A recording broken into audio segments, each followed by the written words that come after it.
राकेश प्रताप सिंह जी ने तमाम आरोप लगाए हैं। कहा है कि राम का अपमान हो रहा था, मैं कैसे बर्दाश्त करता, कैसे रहता सपा में। अगर इस बात पे कहते हैं कि मुझे रोका गया तो टोटल गलत है और ऐसा नहीं हो सकता। और अगर समाजवादी पार्टी से टिकट ना पाते तो ये विधायक ना बनते। अगर इनके बारे में जाना जाए तो 2012 के पहले इनकी क्या हैसियत थी। इनके पास केवल एक जैलो थी, इसके अलावा कोई गाड़ी नहीं थी। यही इनकी हैसियत थी। गाड़ियों की कीमत उनकी जानते हैं आप, उन्हें भिखमंगा बता रहे हैं। तो 2012 के पहले क्यों नहीं उनके पास इतनी गाड़ियां थी। संगठन गद्दार है या विधायक? जिसको संगठन ने विधायक बनाया वो गद्दार है। 403 विधानसभा सीटों वाले उत्तर प्रदेश में इन दिनों चर्चा का केंद्र एक विधानसभा सीट और उसके एक विधायक बने हुए हैं। सीट का नाम गौरीगंज है और विधायक समाजवादी पार्टी के टिकट पर जीत के आने वाले राकेश प्रताप सिंह हैं, जिन्हें बीते दिनों समाजवादी पार्टी ने निष्कासित कर दिया।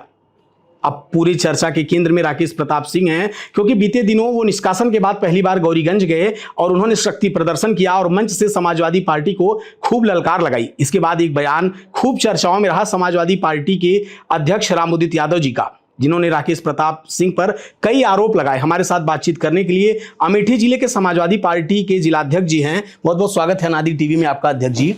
राकेश प्रताप सिंह जी ने तमाम आरोप लगाए हैं। कहा है कि राम का अपमान हो रहा था, मैं कैसे बर्दाश्त करता, कैसे रहता सपा में। सबसे पहले तो मैं आपके चैनल को और आपको धन्यवाद देता हूं। अगर जो उन्होंने प्रश्न उठाया है तो मैं आपके चैनल के माध्यम से कहना चाहता हूं कि अगर रामचरितमानस फड़वाए, उसके बाद जो है राम को रोका दर्शन करने के लिए, तो ये उनका कहना उचित नहीं है। जब पार्टी से निकाले गए तब वो आरोप लगाए और 15 साल माननीय राष्ट्रीय अध्यक्ष जी के आशीर्वाद से वो विधायक रहे, तब उनको कभी नहीं रोका गया। जब पार्टी से निकाल दिए गए तो उनको रोका गया। रह गई बात माननीय राष्ट्रीय अध्यक्ष जी के परिवार की बात पे, तो उनका परिवार इतना साध्वी, इतना विचारधारा पूजा पाठ में कोई कह नहीं सकता है राष्ट्रीय अध्यक्ष जी के बारे में हमारे कि पूजा पाठ से वंचित हैं। जबकि आज मैनपुरी सांसद माननीय डिम्पल जी 9 दिन का व्रत रहती हैं। राष्ट्रीय अध्यक्ष जी हमारे मंदिर पे चाहे गंगा स्नान हो, कहीं ऐसी जगह नहीं बची है जहां हमारे राष्ट्रीय अध्यक्ष जी नहीं जाते। वो स्वयं जो है, अगर इस बात पे कहते हैं कि मुझे रोका गया तो टोटल गलत है और ऐसा नहीं हो सकता। समाजवादी पार्टी के ही विधायक थे राकेश प्रताप सिंह। गौरीगंज में सपा के लिए क्या सबसे बड़ी चुनौती इस समय वही बन गए हैं क्या? समाजवादी पार्टी की देन है कि 2012 में वो टिकट पाए और समाजवादी पार्टी के आशीर्वाद से वो विधायक बने। मैं आपके चैनल के माध्यम से कहना चाहता हूँ कि जब से देश आज़ाद हुआ, कभी समाजवादी पार्टी गौरीगंज विधानसभा में चुनाव नहीं जीती है। एक नया ब्लॉक 2012 में नए परसीमन में मुसाफिर खाना ब्लॉक था और नए परसीमन में पहली बार जुड़ा ब्लॉक, जो टोटल वो यादव बाहुल है। और नया परसीमन में जुड़ने पर पहली ही बार जो है 2012 में अपना विधायक बना दिया। ये समाजवादी पार्टी की देन है। और अगर समाजवादी पार्टी से टिकट ना पाते तो ये विधायक ना बनते। मैं आपके चैनल के माध्यम से कहना चाहता हूँ कि अगर इनके अंदर इतनी बड़ी शक्ति है तो ये पार्टी से इस्तीफा देके निर्दलीय लड़के देख लें कि इनकी क्या हैसियत है, कैसे चुनाव जीत सकते हैं। अखिलेश यादव जी अभी बीते दिनों गौरीगंज आप ही के घर थे, वहां से उन्होंने एक ऐलान किया था कि किसी और दल से चुनाव लड़के दिखाएं। क्या 3 बार विधायक रहने के बाद राकेश प्रताप सिंह तीसरी बार भी, और अब भी उन्हें सपा की जरूरत थी? उनका भी तो कुछ वर्चस्व होगा ही गौरीगंज में। उनका जब आदमी को एहसास होता है तो अपने आप जो है वो बौखला जाता है। अगर उनको ये एहसास है कि उनका वर्चस्व है तो मैं आपके माध्यम चैनल के माध्यम से कहना चाहता हूं कि वो पार्टी से हमारे इस्तीफा पार्टी से निकाले गए, इस्तीफा दे दें और निर्दलीय चुनाव लड़के हैसियत देख लें। एक घटना बीते दिनों हुई थी, एक थाने में उन्होंने भाजपा के ही नेता को पीट दिया था राकेश प्रताप सिंह ने। उसके बाद उनके बचाव में शिवपाल यादव ने भी बयान दिया था, और आज जब वो सपा छोड़ चुके हैं तो उन पर आप लोग इतने आरोप लगा रहे हैं। तो क्या ये बस क्या समाजवादी पार्टी से निष्कासन और राज्यसभा चुनाव में सपा को वोट न देने की टीस भर नहीं है क्या? सबसे बड़ी बात तो ये है, जब वो दल में थे तो स्वाभाविक है परिवार के नाते मदद करना होता। जब हमारे दल में नहीं है तो उनके बारे में हम वैसे जो है कोई टिप्पणी नहीं करना चाहते हैं, और अगर वो समाजवादी पार्टी पर टिप्पणी करते हैं तो टोटल गलत हैं। और आपके चैनल के माध्यम से मैं कहना चाहता हूं कि आज जो कुछ हैं वो समाजवादी पार्टी की देन है। अगर इनके बारे में जाना जाए तो 2012 के पहले इनकी क्या हैसियत थी, ये किसी से छिपा नहीं है जनपद अमेठी और गौरीगंज में। और अगर ये जांच का विषय है, इन्होंने अपने मुखारबिन से कहा कि मैं एक जिम्मेदार परिवार में पैदा हुआ हूं, और हमारे माननीय राष्ट्रीय अध्यक्ष जी को इन्होंने जिस तरीके से कहा कि एक अध्यापक के परिवार में पैदा हुए हैं, तो मैं कहना चाहता हूं कि 2012 के पहले इनके पास क्या थी, मात्र 16 बीघा जमीन थी। तब हैसियत जिम्मेदार की नहीं थी।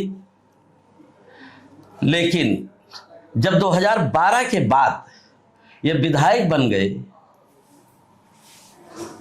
तो इन्होंने अपने मुखारबिन से कहा कि आज मैं जिम्मेदार परिवार में पैदा हुआ हूं और 262 बीघा का जिम्मेदार हूं। तो मैं पूछना चाहता हूं आपके चैनल के माध्यम से कि 2012 के पहले अगर इनके पास क्या हैसियत थी, और अगर 2012 के बाद ये स्थित है तो ये जांच का विषय है। जांच भी होनी चाहिए कि यकूत संपत्ति आई कहां से। अनादि टीवी से ही बातचीत कर रहे थे राकेश प्रताप। उन्होंने कहा कि विधायक होने के पहले से भी मैं 2 गाड़ियों 3 गाड़ियों से चलता था। मैं आपसे कहना चाहता हूं कि अगर 2012 में मैं भी टिकट मांगा था, और मैं जानता हूं इनके पास केवल एक जैलो थी, इसके अलावा कोई गाड़ी नहीं थी। यही इनकी हैसियत थी। एक सवाल के जवाब में उन्होंने कहा कि जब हम लोग समाजवादी पार्टी में थे तो सिर्फ एक वर्ग के लोगों से अखिलेश यादव ज़्यादा मिलते थे। अगर हमारे माननीय राष्ट्रीय अध्यक्ष जी के ऊपर इस तरीके से ब्लेम लगाते हैं तो चाहे जितने जो है हमारे पार्टी में आए, चाहे वो अमर सिंह रहे हों, चाहे ज्ञानेश्वर मिश्र जी हों, अब आज पार्टी से जाने के बाद वो जिस तरीके से ब्लेम लगा रहे हैं कि केवल एक जात की पार्टी है, एक जात से मिलते थे, तो मैं आपके चैनल के माध्यम से पूछना चाहता हूं कि वो समय उनका कहाँ था जब 2012 में माननीय राष्ट्रीय अध्यक्ष जी के पैरों पे जो है नाक रगड़ते थे टिकट के लिए, वो दिन कब था उनके लिए जो है।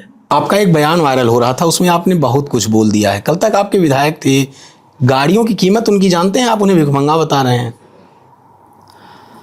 2012 के पहले मैंने ही उनको चुनाव लड़ाया, और मुसाफिर खाना अगर ब्लॉक ना होता तो मैंने आपको पहले भी बता चुका हूं कि कभी विधायक वहां नहीं बना है। मेरे ही ब्लॉक, मेरा कर्मभूमि है जो है, जन्मभूमि मेरी जो है मुसाफिर खाना ब्लॉक है, मेरी बदौलत हम लोगों ने उनको विधायक बनाया। और आज जो कहते हैं कि इतनी गाड़ियां हैं, तो 2012 के पहले क्यों नहीं उनके पास इतनी गाड़ियां थी? तो आपके चैनल के माध्यम से हम कहना चाहता हूं कि अगर हमारे राष्ट्रीय अध्यक्ष जी पे अगर कोई ब्लेम लगाएंगे, जैसे उन्होंने कहा जब यहाँ से शक्ति प्रदर्शन करने के लिए वो जा रहे थे तो उनको अपनी हैसियत ही पता चल गई भीड़ देख करके कि क्या है, वो खुद बौखला गए। और उन्होंने कहा कि यादव के 12 बजे के बाद बुद्धि होती है, और उन्होंने हमारे राष्ट्रीय अध्यक्ष जी को माठा वाली पार्टी बताया। तो मैं अपने माननीय राष्ट्रीय अध्यक्ष जी के परिवार के खिलाफ और माननीय राष्ट्रीय अध्यक्ष जी के खिलाफ मैं कतई जो है सुन नहीं सकता हूँ। इस कारण से जो है मैं उनको एक चेतावनी देता हूँ, कहना चाहता हूँ कि उनकी हैसियत क्या है और मेरे राष्ट्रीय अध्यक्ष जी की हैसियत तो तुलना करेंगे। अगर उनको यही चीज़ है तो इस्तीफा दे दें और निर्दलीय लड़के देख लें। राकेश प्रताप सिंह के साथ 2 और विधायकों का निष्कासन हुआ है, लेकिन राकेश प्रताप की इतनी चर्चा क्यों है? जो समाजवादी पार्टी के बदौलत आज वो लोग विधायक बने और समाजवादी पार्टी के बदौलत अकूत संपत्ति अर्जित की। क्या सपा रोक नहीं सकती थी? क्या आप ये कहते हैं कि समाजवादी पार्टी से विधायक बनने के बाद अकूत संपत्ति अर्जित करने का अधिकार मिल जाता है? सबसे बड़ी बात तो यह है कि राष्ट्रीय अध्यक्ष जी कुछ चीज़ें ऐसी होती हैं जो संज्ञान में नहीं होती। जैसे इनके पास आज की डेट में बताते हैं कि 1000 ट्रक हैं, सैकड़ों वीआईपी गाड़ियां हैं। तो 2012 की ही बात तो इस संपत्ति से अर्जित हुई, इसके पहले कहाँ थी क्या? अनादि टीवी से एक पॉडकास्ट में राकेश प्रताप सिंह ने कहा था कि वो हेलीकॉप्टर ले ले तो चर्चा नहीं होती और मैं जमींदार के परिवार का हूँ, एक गाड़ी ले लूँ तो उन्हें खटकने लगता है। आपके चैनल के माध्यम से मैं यही चीज़ कहना चाहता हूँ कि आज उस खानदान के, उस परिवार की बात करते हैं कि शायद मैं भी उस परिवार से इतना नज़दीकी संबंध था कि मैं भी पार्टी के संस्थापक सदस्यों में से हूँ। आज तक जिस परिवार में हमारे आज बीच में स्वर्गीय नेताजी नहीं है, माननीय मुलायम सिंह यादव जी, जो 3 बार 4 बार मुख्यमंत्री थे, 1 बार रक्षा मंत्री हुए, पूरे भारत में इससे बड़ा घराना राजनीतिक नहीं है। आज जिसके ऊपर एक टिप्पणी करते हैं हमारे राष्ट्रीय अध्यक्ष जी के ऊपर, तो मैं आपके चैनल के माध्यम से कहना चाहता हूं कि हमारे राष्ट्रीय अध्यक्ष जी के ऊपर जो ये तुलना कर रहे हैं, ये अपने गिरेबान में झांक लें कि जो व्यक्ति अपने बाप को जो है नरेगा के उसमें जेल पठवा सकता है, जिसकी हैसियत क्या थी, और आज हमारे राष्ट्रीय अध्यक्ष जी के ऊपर तुलना कर रहे हैं। इनकी तो वो स्थिति थी कि अब नहीं कहना चाहता हूं आप लोगों के माध्यम से, अब जो स्थिति थी कि जैसे एक आम सार्वजनिक आदमी होता है उसी तरीके से इनकी स्थिति थी। और शायद हम लोग जब बहुत छोटे थे जो है, हम लोगों के सामने पढ़ने आते थे, विषम परिस्थिति में हम इनकी स्थिति को भली भांति जानता हूं कि आज 262 बीघा जो बताते हैं कि हम जिम्मेदार हैं, लेकिन मैं कहना चाहता हूं कि मात्र 16 बीघा है, इससे ज़्यादा इनके पास ज़मीन 2012 के पहले नहीं थी। राकेश प्रताप सिंह के लिए समाजवादी पार्टी के दरवाजे क्या खुले हैं? अभी भी संभावनाएं कुछ हैं आगे के लिए? अब ये हमारे माननीय राष्ट्रीय अध्यक्ष जी के ऊपर है, लेकिन हम आपके चैनल के माध्यम से कहना चाहता हूं कि समाजवादी पार्टी का दरवाज़ा इनके लिए एकदम लॉक कर दिया गया है। ये भविष्य में अब समाजवादी पार्टी में न लिए जाएंगे और न आ सकते हैं। कई बड़े बड़े नाम दावेदारी कर रहे हैं गौरीगंज से चुनाव को लेकर। सोनू मोनू में जो उनके छोटे भाई हैं वो भी दावेदारी कर रहे हैं। एक और नाम चल रहा है, कई ऐसे नाम हैं जो टिकट लेने की रेस में हैं गौरीगंज से। क्या लग रहा है समाजवादी पार्टी राकेश प्रताप सिंह के सामने किसे प्रत्याशी बनाएगी? जिला अध्यक्ष हैं, कुछ तो इनपुट होगा। अभी हम लोगों को इसके बारे में कोई जानकारी नहीं है, लेकिन इतना मैं आपके चैनल के माध्यम से कहना चाहता हूं कि ये हमारे माननीय राष्ट्रीय अध्यक्ष जी के ऊपर डिपेंड करता है। वो जिसको टिकट दे देंगे मैं उसको विधायक बना करके समाजवादी पार्टी की झोली में जो है छोड़ूंगा, जिता करके, मेरा वादा है।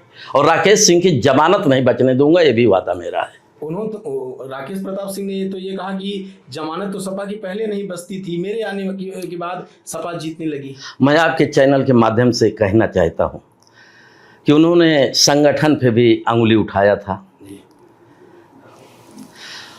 अभी जब लोकसभा का चुनाव था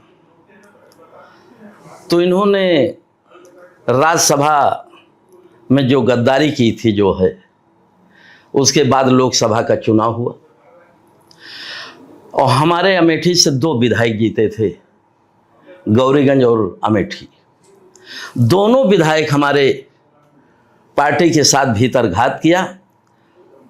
उसके बाद लोकसभा का चुनाव जो है क्लियर हुआ और समाजवादी पार्टी का संगठन इतना मजबूत हुआ कि जो आज हमारे बीच में माननीय किशोरीलाल शर्मा जी जो सांसद हुए हैं, जनपद अमेठी का संगठन 5वें स्थान पर जिता करके प्रदेश में सबसे बड़ी पंचायत में भेजने का काम किया है। इतना मजबूत संगठन है जनपद अमेठी में समाजवादी पार्टी का।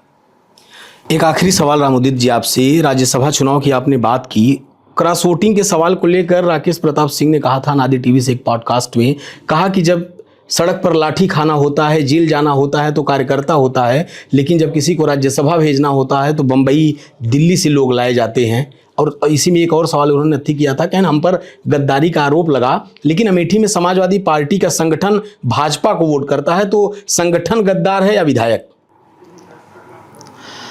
आपके आशीर्वाद से उन्होंने जो कहा, मैं आपके चैनल के माध्यम से कहना चाहता हूं कि जो संगठन के बारे में कहते हैं, अगर संगठन ना मजबूत हो तो विधायक चुनाव नहीं जीत सकता, और संगठन मजबूत जहां होता है वही विधायक चुनाव जीतता है। उसके बाद मैं चैनल के माध्यम से कहना चाहता हूं कि स्पष्ट जाहिर है कि संगठन गद्दार नहीं हो सकता। जिसको संगठन ने विधायक बनाया वो गद्दार है। और अगर गद्दारी ना किए होते तो जो राज्यसभा में उन्होंने क्रॉसिंग वोटिंग किया, मैंने सुना है कि फ्लैट लिया, 7 करोड़ का बंगला लिया, हर चीज़ जो है, जो मुझे जानकारी सुनने में आया है। तो गद्दारी और समाजवादी पार्टी के साथ नहीं किया है तो किया किसके साथ? तो आपने देखा ये हमारे साथ गौरीगंज के विधायक राकेश प्रताप सिंह के द्वारा लगाए गए तमाम आरोपों पर जवाब देते अमेठी जिले से समाजवादी पार्टी के जिलाध्यक्ष थे, जिन्होंने कहा कि राकेश प्रताप सिंह खुद को जमींदार बताते हैं, लेकिन उनके पास महज 16 बीघे ही जमीन है। इस पूरी खबर को लेकर आपकी क्या राय है, कमेंट बॉक्स में हमें जरूर बताएं।